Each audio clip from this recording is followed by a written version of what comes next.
Hola chicos, buenas noches. Esta semana vamos a estar trabajando con la estructura de datos llamada pila.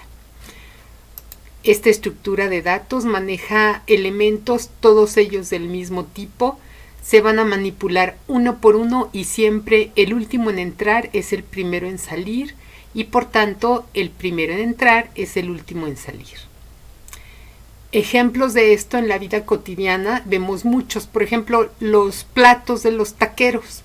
Los taqueros tienen una pila de platos y cuando limpian uno lo dejan hasta arriba del montón o de la pila. Y cuando toman un plato, pues toman el último que limpiaron o el último que dejaron en la pila.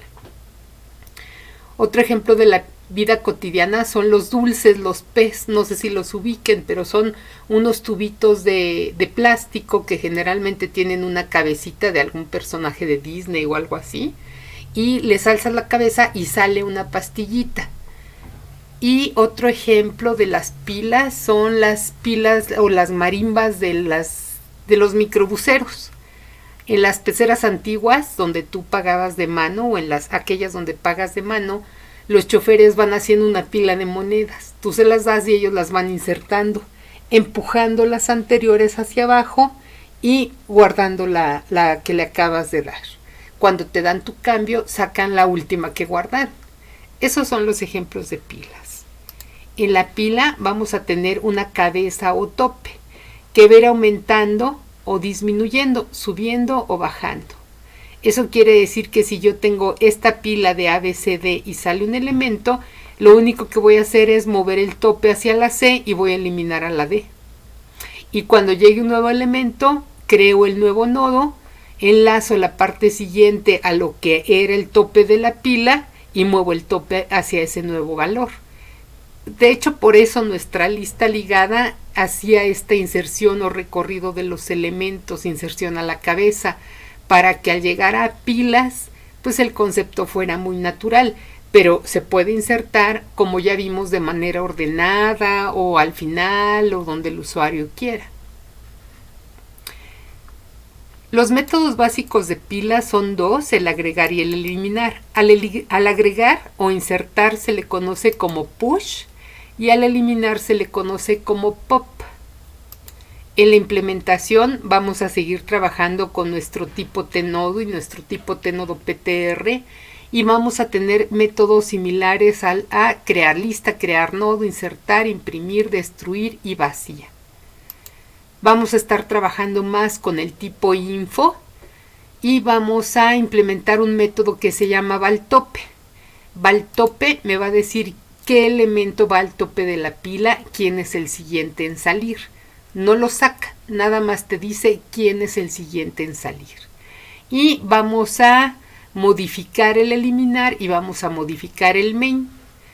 Se los voy a mostrar, ahí tienen ustedes el código de pila CPP.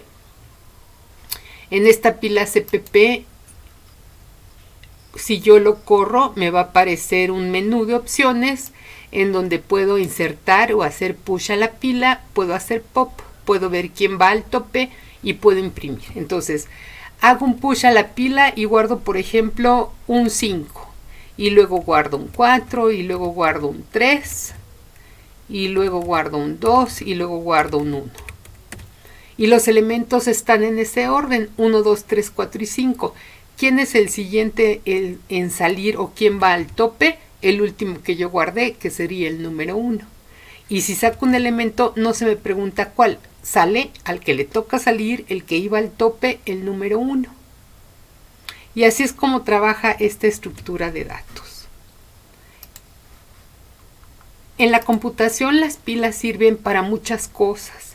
Por ejemplo, en compiladores, para las pilas de direcciones de retorno. Si en el main yo mando llamar a una función fx y en esa función fx mando llamar fy y en esa función fy mando llamar fz, ¿cómo sabe el compilador a dónde tiene que regresar al terminar la función fz? Aquí. Cuando termine fy tiene que regresar acá y continuar aquí. Cuando termine fx tiene que regresar aquí y terminar el programa ya en el main.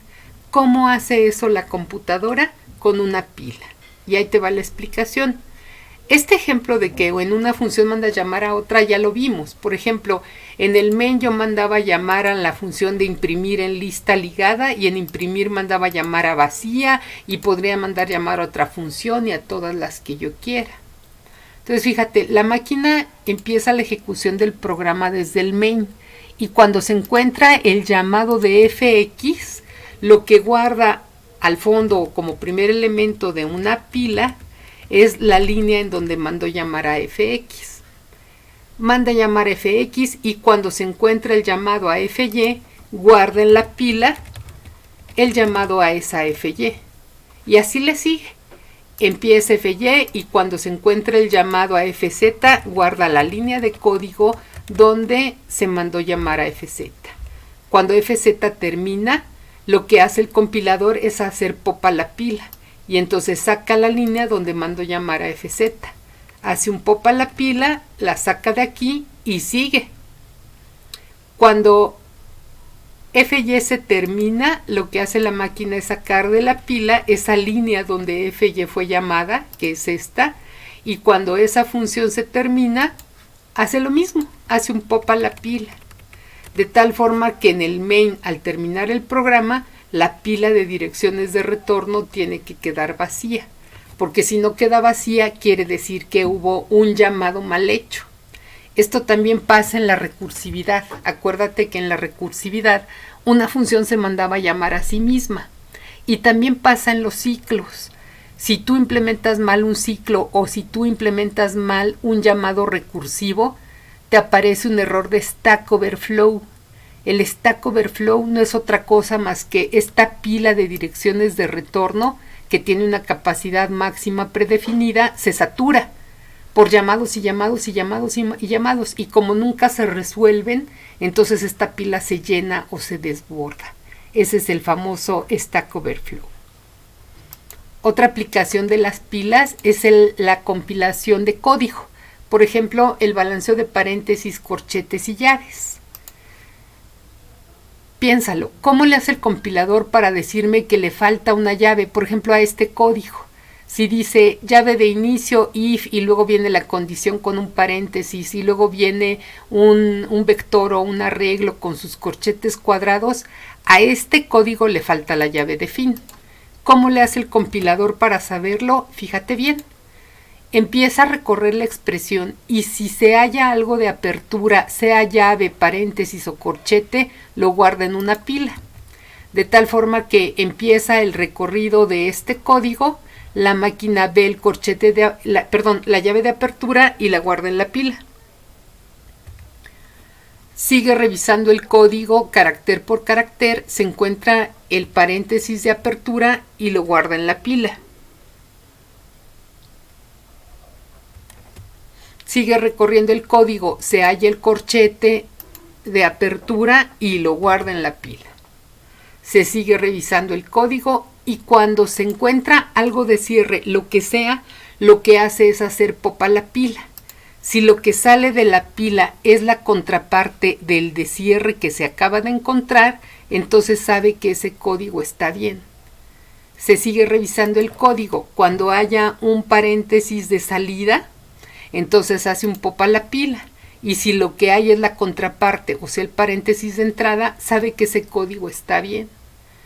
Pero si se acaba el código y ya no está la llave de cierre, fíjate que la pila no quedó vacía. Entonces ahí es cuando te dice el compilador que le falta una llave. En cambio, si este código estuviera bien escrito y tuviera su llave de fin, entonces aquí no habría problema, porque la máquina encontraría la llave de cierre, saca de la pila, ve que es la contraparte y entonces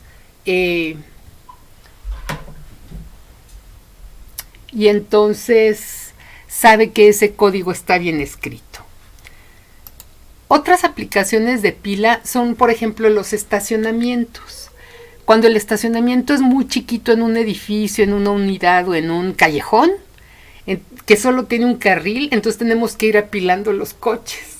Y si quieres salir el primero, pues ahí van todos para afuera y luego todos para adentro. Ese es el concepto de pila. Y la otra aplicación, que es la que trabajamos en el ejercicio de hoy, es el almacenamiento de artículos no perecederos. Te voy a pedir que te vayas a la sección de entregables y tareas y ahí te doy las instrucciones del ejercicio de hoy. Gracias.